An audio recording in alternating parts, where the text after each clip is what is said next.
प्रिय विद्यार्थीगण, स्वागत है आप सभी का दीपक हिंदी क्लासेस में। हमारे YouTube चैनल दीपक हिंदी क्लासेस में पेपर 1 के तहत आज लोक विकास एवं पर्यावरण से महत्वपूर्ण 20-20 PYQ करेंगे। सभी महत्वपूर्ण प्रीवियस ईयर क्वेश्चन को लिया गया है। आप सभी पेपर पेन लेकर बैठिए तो ज्यादा बेहतर होगा और नोट करते जाइए। सभी प्रश्न महत्वपूर्ण होने वाले हैं, तो आइए देर न करते हुए सीधे प्रश्नों पर चलते हैं। प्रथम प्रश्न है, सतत विकास लक्ष्यों का मुख्य उद्देश्य निम्नलिखित में से क्या है?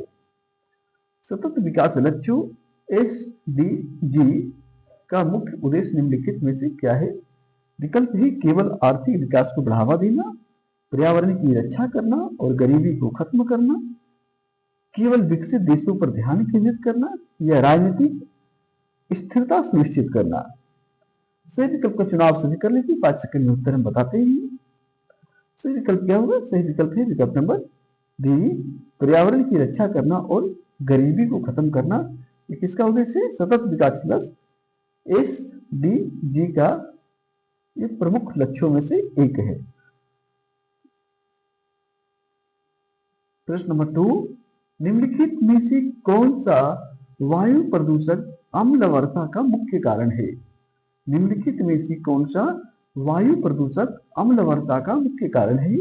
कार्बन मोनोऑक्साइड, मीथेन या सल्फर डाइऑक्साइड और नाइट्रोजन ऑक्साइड या फिर ओजोन। सही विकल्प क्या होगा? सही उत्तर है विकल्प नंबर सी, सल्फर डाइऑक्साइड और नाइट्रोजन ऑक्साइड। प्रश्न नंबर 3, रियो शिखर सम्मेलन 1992 किससे संबंधित था? तो रियो शिखर सम्मेलन पर एक स्पेशल वीडियो हमारा है, आप हमारे चैनल के वीडियो लिस्ट में जाकर देख सकते हैं। रियो शिखर सम्मेलन 1993 किससे संबंधित था? विकल्प है ओजोन परत का क्षरण, जलवायु परिवर्तन और जैव विविधता का संरक्षण या अंतरराष्ट्रीय व्यापार निगम या परमाणु अप्रसार संधि। तो किससे संबंधित था यह रियो शिखर सम्मेलन 1992? सही विकल्प है विकल्प नंबर बी, जलवायु परिवर्तन और जैव विविधता का संरक्षण से संबंधित था।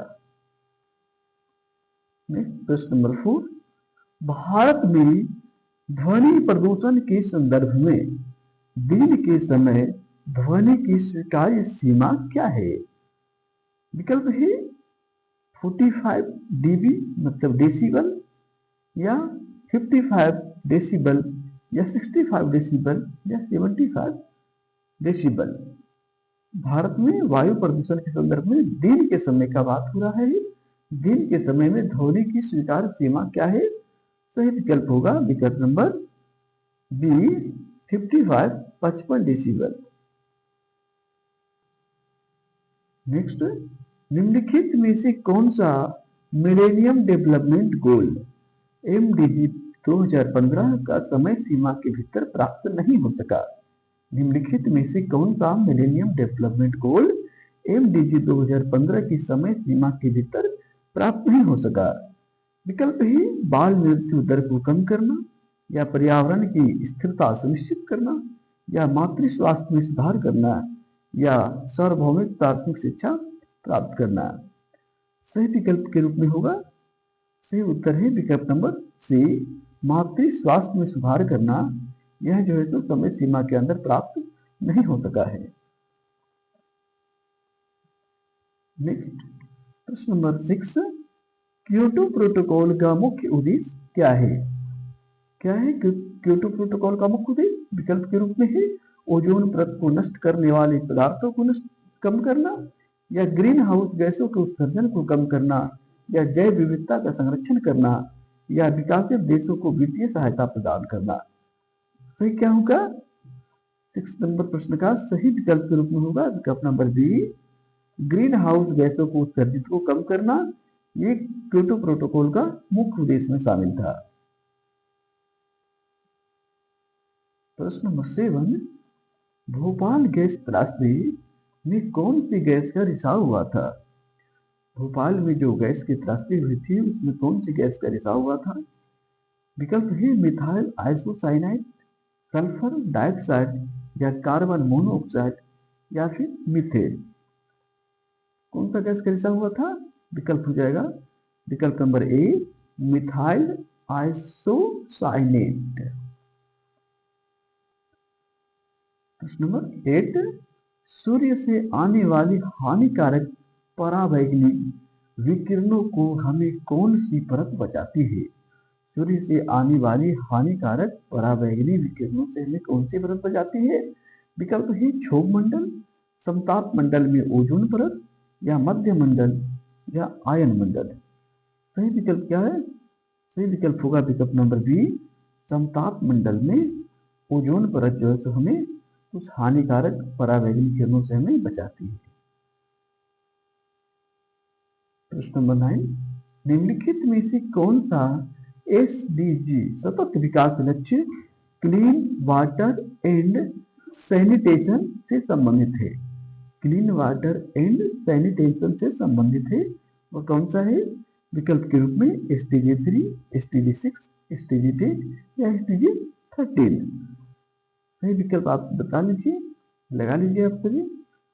सही विकल्प होगा विकल्प नंबर बी एसडीजी 6 जो है so clean water and sanitation से संबंधित है।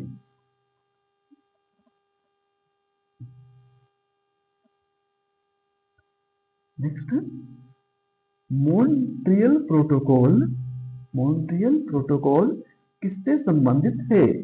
मीठे पानी के संसाधनों का संरक्षण तो नहीं होगा।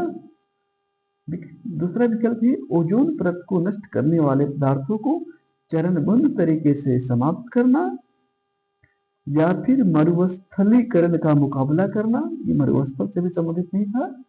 खतरनाक अपशिष्टों को सीमा पार संचलन ये भी नहीं था। सही विकल्प हो जाएगा विकल्प नंबर बी ओजोन परत को नष्ट करने वाले पदार्थों को चरणबद्ध तरीके से समाप्त करना। नेक्स्ट प्रश्न, जैव चिकित्सा अपशिष्ट को किस रंग के बैग में एकत्रित किया जाता है? जैव चिकित्सा अपशिष्ट को किस रंग के बैग में एकत्रित किया जाता है? लाल, नीला, पीला या हरा? सही विकल्प का चुनाव कीजिए। सही उत्तर होगा विकल्प नंबर सी, ये जो है सो पीला।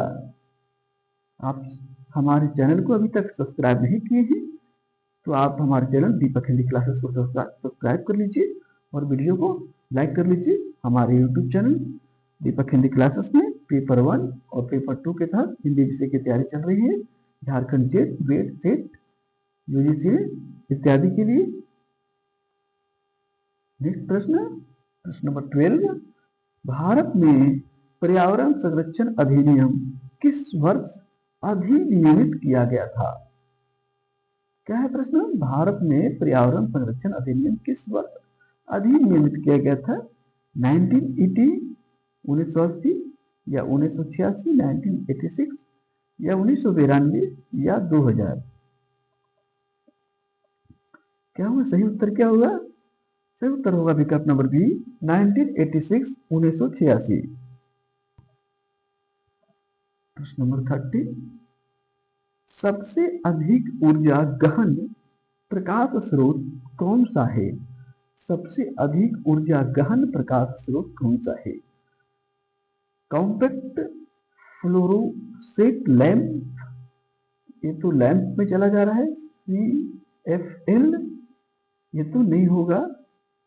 विकल्प है दूसरा एलईडी, एलईडी का भी रोशनी बहुत ज्यादा नहीं होता है, एक रूम भर ही होता है या कुछ दूरी तक होता है। ताप दीप्त बल्ब या ट्यूबलाइट, ट्यूबलाइट भी नहीं हो सकता है। सही विकल्प है विकल्प नंबर सी ताप दीप्त बल्ब। ये जो है उसका प्रकाश बहुत तेज होता है, बहुत दूरी तक होता है। नेक्स्ट है क्वेश्चन नंबर 14, वह क्षेत्र जहां दो पारिस्थितिक तंत्र मिलते हैं, वह क्षेत्र जहां दो पारिस्थितिक तंत्र मिलते हैं क्या कहलाता है? बायोम, बायोम नहीं, नीस ये भी नहीं होगा। क्या होगा? इकोटोन। सही विकल्प यही है, इकोटोन सही उत्तर होगा। को प्राकृतिक शब्द जहाँ मिलते हैं उसको कहा जाता है एकोटोन, और आवास भी नहीं होगा। सही विकल्प हो जाएगा विकल्प नंबर सी। नेक्स्ट प्रश्न, मेगा डायवर्सी सेंटर। मेगा डायवर्सी सेंटर शब्द किससे संबंधित है? घनी आबादी वाले शहर, या उच्च जैव विविधता वाले शहर, या बड़े रेगिस्तानी क्षेत्र, या गहरे समुद्र का क्षेत्र। तो मेगा डायवर्सिटी सेंटर जो शब्द है किससे संबंधित है?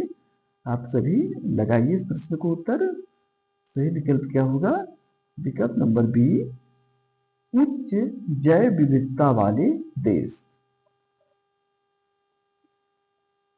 प्रश्न नंबर 16, कार्बन क्रेडिट की संकल्पना निम्नलिखित में से किस अंतरराष्ट्रीय समझौते से उत्पन्न हुई?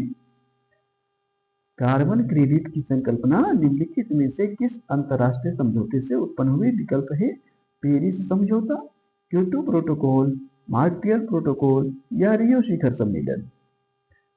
क्या होगा सही उत्तर? सही उत्तर हो जाएगा विकल्प number B, Kyoto protocol.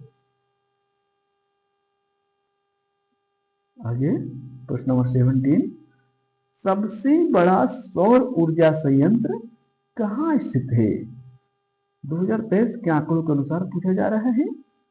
भादला Rajasthan, या कामुठी तमिलनाडु, शक्ति स्थल कर्नाटका, या रीवा मध्य प्रदेश। सबसे बड़ा जो सौर ऊर्जा संयंत्र है वो कहाँ लगाया गया है? सही विकल्प क्या होगा? सही उत्तर होगा विकल्प नंबर ए, यह जो है सो भालदा, ये राजस्थान में पड़ता है, वहां सबसे बड़ा सौर ऊर्जा संयंत्र स्थापित किया गया है। नेक्स्ट प्रश्न नंबर 18, स्वच्छ विकास तंत्र CMD की शुरुआत निम्नलिखित में से किस प्रोटोकॉल या समझौते के तहत की गई थी? विकल्प के रूप में है पेरिस समझौता, क्योटो प्रोटोकॉल, मॉन्ट्रियल प्रोटोकॉल, या जलवायु परिवर्तन पर संयुक्त राष्ट्र फ्रेमवर्क कन्वेंशन। सही उत्तर का चुनाव कीजिए। सही उत्तर होगा विकल्प number B, Kyoto protocol. Next, ozone परत के क्षरण के लिए निम्नलिखित में से कौन सा पदार्थ मुख्य रूप से जिम्मेदार है? ओजोन परत के क्षरण के लिए निम्नलिखित में से कौन सा पदार्थ मुख्य रूप से जिम्मेदार है? कार्बन डाइऑक्साइड, नाइट्रस ऑक्साइड, या क्लोरोफ्लोरोकार्बन, या सल्फर हेक्साक्लोराइड। कौन सा यह जिम्मेदार है ओजोन परत के क्षरण के लिए? आप सबसे पहले लगा लीजिए इसको। सही विकल्प होगा विकल्प नंबर सी, क्लोरोफ्लोरोकार्बन। और एक लास्ट प्रश्न है, इसके पहले आपने हमारे चैनल को अभी तक सब्सक्राइब नहीं किए हैं तो आपसे आग्रह है चैनल को सब्सक्राइब कर लीजिए, वीडियो को लाइक कर लीजिए। बहुत मेहनत लगता है सारे प्रश्नों को सेट करने में और आप तक पहुंचाने में। तो नेक्स्ट प्रश्न और लास्ट प्रश्न, निम्नलिखित में से कौन सा SDG सतत विकास लक्ष्य लैंगिक समानता से संबंधित है? विकल्प के रूप में है SDG 4 गुणवत्तापूर्ण शिक्षा, SDG 5 लैंगिक समानता, या SDG 7 सस्ती और स्वच्छ ऊर्जा, या SDG 13 जलवायु कार्रवाई। तो लैंगिक समानता किससे संबंधित है? सही विकल्प होगा विकल्प नंबर बी, यहाँ तो स्पष्ट रूप से दे दिया गया। अगर इधर SDG के बाद इधर नहीं दिया जाता तो थोड़ी मुश्किल थी विकल्प का चुनाव करना। SDG 5 इन्होंने यहाँ पर दे दिया गया है लैंगिक समानता। तो विकल्प नंबर बी। कुल 20 प्रश्न थे, सारे महत्वपूर्ण थे। आप लगातार बने रहिए हमारे चैनल पर। पेपर 1 जो झारखंड जेट, यूजीसी नेट, बेट सेट PhD इंट्रांस के लिए तैयारी चल रही है, और पेपर 2 के तहत इन्हीं परीक्षाओं के लिए और PGT के लिए भी महत्वपूर्ण होता है, हिंदी विषय की तैयारी हो रही है। तो आप सभी सिर्फ लगातार बने रहिए, आपकी संपूर्ण तैयारी हमारे YouTube चैनल पर करवा दी जाएगी। बहुत बहुत धन्यवाद।